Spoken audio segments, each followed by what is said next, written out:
Welcome to குறிஞ்சி.com. இப்போ நம்ம வீட்டில் பார்த்திங்கன்னா இந்த மாசி மாதத்தில் இந்த சர்க்கரைவள்ளி கிழங்கு வந்து அதிகமான அளவுக்கு கிடைக்குங்க. எல்லாமே நல்லா ஃப்ரெஷ்ஷாக இருக்கிறதுனால இந்த சர்க்கரைவள்ளி கிழங்கு பார்த்திங்கன்னா உடம்புக்கும் அவ்வளோ நல்லது. இப்போ நம்ம வீட்டில் இந்த சிவன் ராத்திரி அமாவாசை படைச்சதுக்கெலாம் சர்க்கரைவள்ளி கிழங்கு வாங்கியிருப்போம். கிழங்கா கொடுத்தோம்னா சாப்பிட மாட்டாங்க. ஏன்னா இந்த கிழங்கு வந்து கொஞ்சம் இனிப்பு கம்மியாக இருக்குது இப்போ வர கிழங்குலாம். அதை வந்து குழந்தைங்க அதாவது 1 வயசு குழந்தைங்கள்லேருந்தே சாப்பிட்ற மாதிரி ரொம்ப சூப்பரான ஒரு ரெசிபி இன்றைக்கி எப்படி பண்ணுறதுன்னு பார்க்கலாம் வாங்க. உங்களுக்கு எந்த அளவுக்கு தேவையோ அதுக்கேற்ற மாதிரி சர்க்கரைவள்ளி கிழங்கு எடுத்துக்கோங்க. வீட்டில் இருக்க எல்லாருக்குமே இதை நீங்கள் வந்து ஸ்நாக்ஸாகவும் கொடுக்கலாம், அல்லது டிஃபன் மாதிரி செய்து கொடுத்தாலும் நல்லாயிருக்கும். இப்போ நான் கிழங்கு எடுத்துகிட்டு இன்றைக்கி நான் ஒரு 1/4 கிலோ அளவுக்கு சர்க்கரைவள்ளி கிழங்கு எடுத்திருக்கேன். கிழங்கு எடுத்து நல்லா வேக வச்சுட்டு இப்போ அதை தோல் உரித்து எடுத்துக்கலாம். ரொம்ப சூப்பராக இருக்குங்க இந்த டிஃபனு. நீங்கள் குழந்தைங்க கொடுத்தா கூட 1 வயசு நம்ம குழந்தைங்களுக்கு சாப்பாடு கொடுப்போம் இல்லைங்களா, அவங்களுக்கு சர்க்கரைவள்ளியில் செய்யக்கூடிய டிஃபன் கொடுக்கலாம். இது வந்து ரொம்ப ஹெல்த்தி. கொஞ்சமாக நெய் விட்டு குழந்தைங்களுக்கு சுட்டு கொடுத்திங்கன்னா விரும்பி சாப்பிடுவாங்க. இப்போ இந்த கிழங்கு வந்து நம்ம தோலை உரித்து எடுத்துக்கலாம்.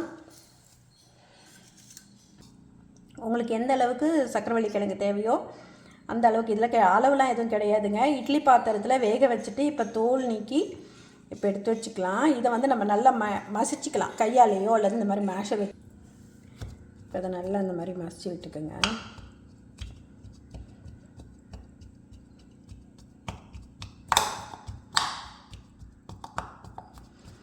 இது உங்களுக்கு நல்லா ஸ்மூத்தாக, இப்போ குழந்தைங்களுக்குலாம் கொடுக்குறீங்கன்னா இன்னும் நல்லா ஸ்மூத்தாக வேணும்னா நீங்கள் அந்த கேரட் துருவோம் இல்லைங்களா, அதில் வந்து துருவிட்டிங்கன்னா ஒரே ஈவனாக உங்களுக்கு கிடச்சிடும். இப்படி நசுக்கி விட்டாச்சு. இப்போ இது கூட வந்து ஒரு 2 டேபிள் ஸ்பூன் அளவுக்கு மட்டும் ரவை சேர்த்துக்குங்க. ஒரு பைண்டிங்காக தான். அது மாதிரியே கிழங்கு, அதுக்கப்புறம் வந்து உங்களோட இனிப்பு டேஸ்ட்டுக்கு ஏற்ற மாதிரி சர்க்கரை.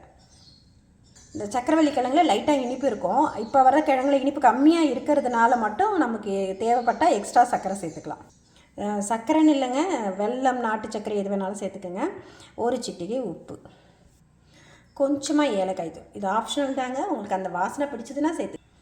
கொஞ்சமாக தேங்காய் பால் அல்லது பசும்பால். நான் இன்றைக்கி தேங்காய் பால் சேர்த்துருக்கேன். நல்லா கெட்டியான தேங்காய் பால் சேர்த்துருக்கேன். உங்களுக்கு எது வேணுமோ சேர்த்துக்குங்க. சேர்த்துட்டு கலந்துக்குங்க. இப்போ வந்து இது கரெக்டாக இருக்கிற மாதிரி இருக்கும் இல்லைங்களா. ரவை வந்து ஊற கொஞ்சம் கெட்டியாகும். அப்போ வந்து நம்ம தேவைக்கு ஏற்ற மாதிரி கொஞ்சமாக தண்ணியும் பாலும் சேர்த்துக்கலாம். இதை அப்படியே விட்டுடுங்க. இதை அப்படியே நல்லா கலந்து விட்டு மூடி விட்டுடுங்க. ஒரு 10 நிமிஷம் அப்படியே இருக்கட்டும். அதுக்கப்புறம் நம்ம இதை வந்து பார்க்கலாம். இப்போ ஒரு 10 நிமிஷம் எடுத்துங்க. ஓப்பன் பண்ணி பார்க்கலாம். இப்போ பாருங்கள், நம்ம வைக்கும்போது கொஞ்சம் வந்து தொலைத்தலை இருந்தது இல்லைங்களா. இப்போ பாருங்கள் எந்த அளவுக்கு திக்காக இருக்குது. உங்களுக்கு தேவைப்பட்டால் மட்டும் இந்த டைமில் கொஞ்சமாக தண்ணி சேர்த்துக்குங்க. தண்ணி அல்லது பாலே கூட, தேங்காய் பாலே கூட சேர்த்துக்கலாம். நீங்கள் எது வேணுமோ சேர்த்துக்குங்க. சேர்த்துட்டு நல்லா வந்து ஒரு வாட்டி கலந்து விட்டுக்கோங்க. இது கூட நம்ம வேறு எதுவுமே சேர்க்க போகிறது இல்லைங்க, அவ்வளோதான். நல்லா மிக்ஸ் பண்ணி விட்டுக்கலாம். நம்மளோட பேட்டர் சூப்பராக ரெடி ஆகிடுது பாருங்கள். சுட்டு எடுக்கிறதுக்கு தோசை தவா கல்லோ அல்லது இந்த மாதிரி ஒரு நான்ஸ்டிக் பேன் எது வேணால் எடுத்துக்கோங்க. எடுத்துட்டு கொஞ்சமாக நெய் அல்லது எண்ணெய், உங்களுக்கு எந்த எண்ணெய் வேணுமோ, தேங்காய் எண்ணெயில் சுட்டு கொடுக்கலாம். இது நெய்யில் சுட்டு கொடுக்கும்போது டேஸ்ட் ரொம்ப நல்லாயிருக்கும். இப்போ வந்து இதில் நம்ம ரெடி பண்ணி வச்சுருக்க மாவு இருக்கு இல்லைங்களா, அதை வந்து சின்னதாக உங்களுக்கு எந்த சைஸுக்கு வேணுமோ அந்த மாதிரி ஊற்றிக்குங்க. இது வந்து ரொம்ப மெல்லிசாக ஊற்றாதீங்க, ஓரளவுக்கு திக்காக கொடுங்க. ஏன்னா இது சர்க்கரைவள்ளி கிழங்கு தானே, அதனால் சாப்பிட்றதுக்கு நல்லாயிருக்கும். இந்த மாதிரி செஞ்சு கொடுத்தீங்கன்னா சாப்பிட்றதுக்கு அவ்வளோ டேஸ்ட்டாக இருக்கும். இது நல்லா வந்து மிதமான தீயில வேகட்டும். ஹை ஃப்ளேமில் வேக வைக்காதீங்க. இப்போ இது ஒரு பக்கம் நல்லா வெந்ததுக்கப்புறம் நம்ம திருப்பி போட்டுக்கலாம். இது வந்து கொஞ்சம் சாஃப்டாக ஹேண்டில் பண்ணுங்கள், ரஃப்பாக ஹேண்டில் பண்ணாதுங்க, சாஃப்டாக ஹேண்டில் பண்ணுங்க.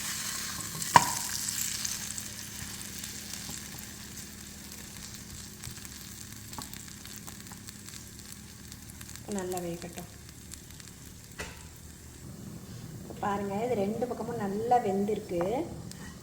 இப்போ நம்ம எடுத்துடலாம். எவ்வளோ அழகாக வெந்திருக்கு பாருங்கள்.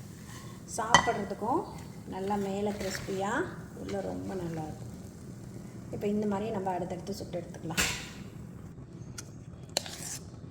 இது நீங்கள் டயட்டில் இருக்கீங்கன்னா நீங்கள் கூட இந்த மாதிரி சாப்பிட்லாங்க. சர்க்கரைவள்ளி கிழங்கு வந்து உடம்புக்கு அவ்வளோ நல்லது. இதில் அதிகமான அளவுக்கு சத்துக்கள் அதிகம் இருக்குது.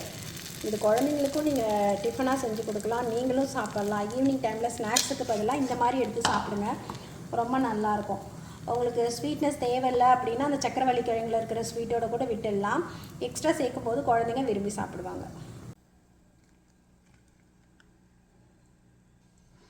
கண்டிப்பாக அந்த ரெசிபியை ட்ரை பண்ணி பாருங்கள். ரொம்ப சூப்பராக இருக்கும். குழந்தைங்களும் விரும்பி சாப்பிடுவாங்க.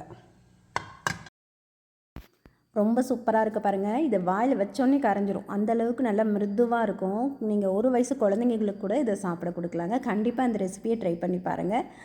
உடம்புக்கும் அவ்வளோ நல்லது. நன்றி, வணக்கம்.